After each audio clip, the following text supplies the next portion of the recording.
Praise the Lord. The best wishes to you and your family members in the name of God. దేవుని నామమునకు మహిమ కలుగును గాక. దేవుని నామం పేరట మీకును మీ కుటుంబ సభ్యులందరికీ శుభాభివందనములు. ఈరోజు దేవుని వాగ్దానము. Today God's promise. నీతియు యథార్థమైన భక్తియు గలవారై దేవుని పోలికగా సృష్టించబడిన నవీన స్వభావమును ధరించుకొనవలెను.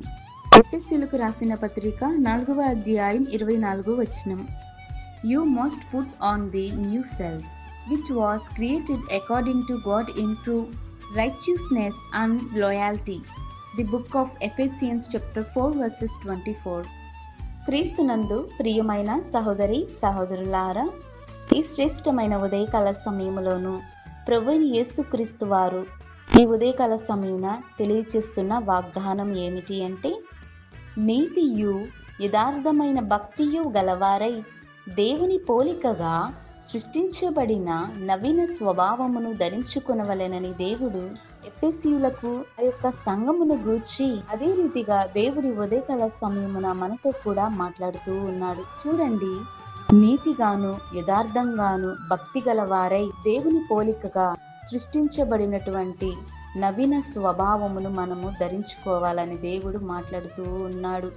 చూడండి, అపోస్తుడైన పౌలు దేవుని పట్ల నీతియు యథార్థమైనగా జీవిస్తూ దేవుని యందే నిజమైన భక్తి కలిగి దేవుని యొక్క పోలికగా, అంటే దేవుడు ఏ రీతిగా అయితే పరిశుద్ధంగా జీవించాడో, యథార్థంగా బ్రతికాడో అటువంటి నవీన స్వభావమును ప్రతి ఒక్కరూ కూడా తమ యొక్క హృదయంలోనూ, తన కుటుంబంలోనూ, వ్యక్తిగత జీవితంలోనూ, సంఘములోనూ అందరూ కూడా ఆ యొక్క నవీన స్వభావంను ధరించుకోవాలని దేవుడు ఈ దిన వాగ్దానం ద్వారా మాట్లాడుతూ ఉన్నాడు.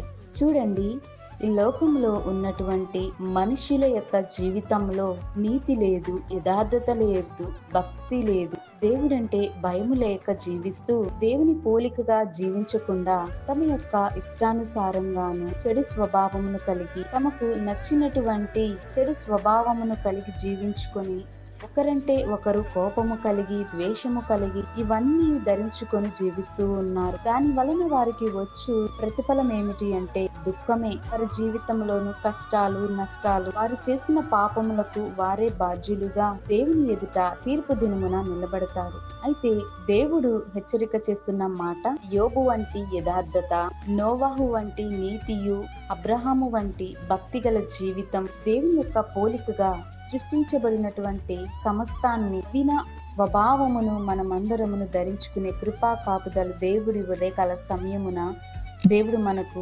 అనుగ్రహించును గాక. ప్రార్థన.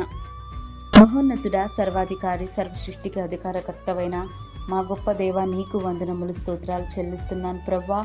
ఇదిగో ప్రవ్వా, ఈ ఉదయకాల సమయంలో ప్రవ్వా, మేము నీతిగాను యథార్థంగాను భక్తి గల వారే జీవించుటకు మీ యొక్క కృప దయచేయండి ప్రవ్వా. నీ పోలికగా నడుచుకునే జ్ఞానమును మాకు దయచేయండి ప్రవ్వా. ఈ లోకంలో చెడు నడతలు నడుస్తూ చెడు స్వభావమును కలిగి భక్తి లేని వారుగా తమ చెడు స్వభావమును కలిగి ధరించుకొని జీవిస్తున్నారు ప్రవ్వా. అట్టి వారందరి హృదయాలను మార్చండి. ఆ యొక్క పాపముల నుండి వారిని కడగండి, మీరు శుద్ధీకరించమని కోరుతున్నాం ప్రవ్వా.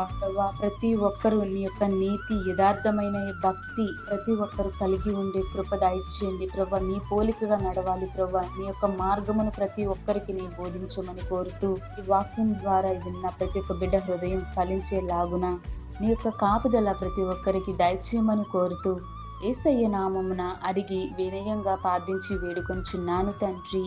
ఆమేన్.